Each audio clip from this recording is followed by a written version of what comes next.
Let me dive into the conversation, Pooja. So one of the things that that have completely impressed me as a professional, as far as you are concerned, uh, is the way I've seen you, grow through the years, right from the Unilever days to, you've worked in, contract, then you moved to Femina, and then you went out and built Glitch. So there's a whole story around how you've structured your career.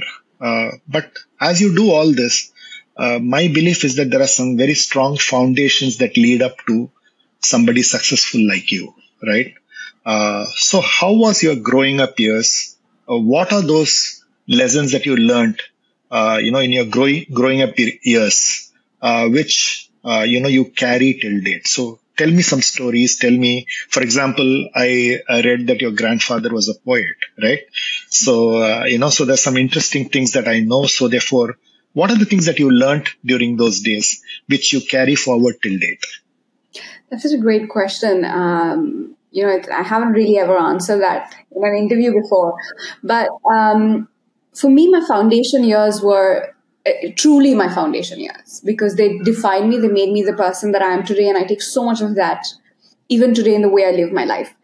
Life was tough while I was growing up. And I've said that part, before. I lost my dad when I was very young, when I was 2.5. So I've been raised by a single mom who's an exceptional woman.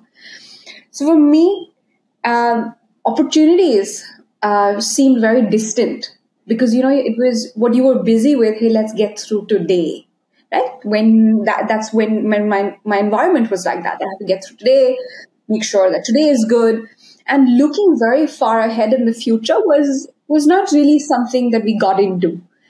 But that's something that, there's the inner fire you have. And I think you're either born with it or you create it. So I feel I was born with it.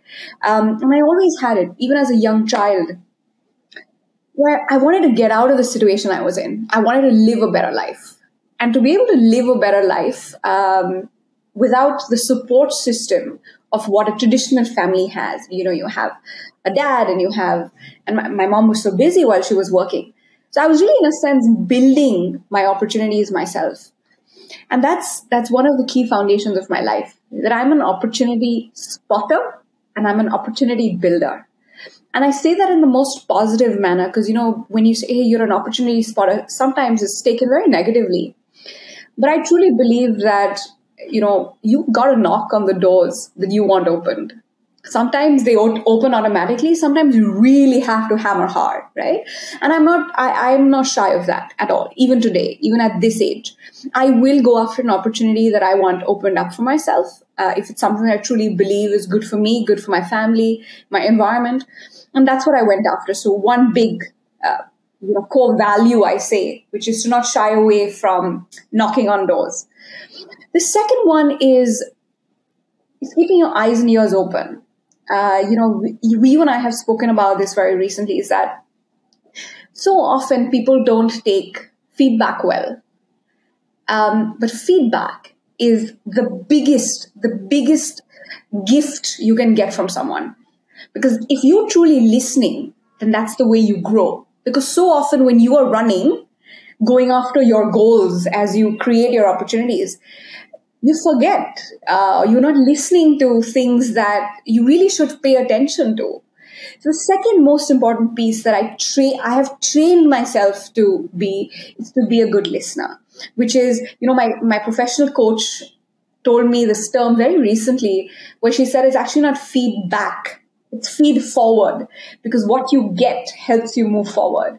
And it has been a great asset for me. I unlocked this not very early on in my life. I say it happened sort of mid-career, where I said, I've got to sit back and listen to what people are telling me. That's the only way I'm going to grow. So that's the second piece. Even till today, if someone's willing to take their time out and tell me stuff, I will sit back and listen. It's not about, bruising my ego or killing my confidence. You also have to, over time, have the maturity to understand what information is really good for you and will help you grow and what information is sort of harmful, right? You gain that maturity over time. But that's an important piece to have. The third piece is to really be able to relax. and take a breath. And the fact that you are the center of your own life. No one else is thinking about you as much as you are thinking about yourself. In our culture, or I think in the culture of the world, we're so often worried about, oh, what is this person thinking about me? Or what is the industry thinking about me? What is my environment thinking about me? And so many of the decisions you take are sort of guided by that noise in your head. Hey, if I take this, this is how I will be perceived. If I don't do this, this is how I will be perceived. Again, something that I've done, in the recent years, which is to sort of really shut out that noise. I don't live for the community. My life is for myself. And because my life is for myself, there are certain decisions which a community may not agree with, which my industry may not agree with, but you still take it because it's better for your life.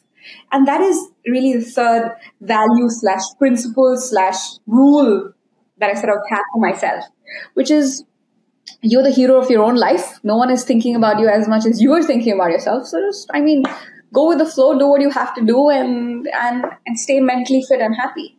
Did I answer your question, Swami? Perfect. And did this come because your mom has always told you, be a good person?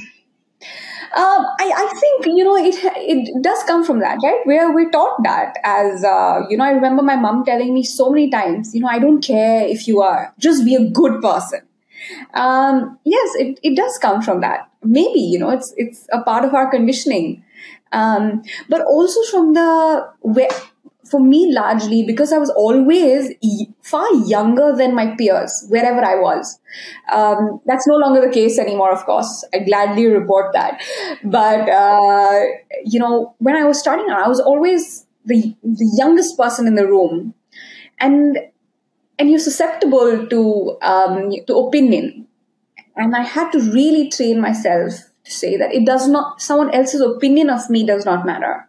I don't live for them. My life is my own. And to be able to recognize that, it's very liberating, because you then take decisions that you truly are happy about. And if you're truly happy about the decision, you do well.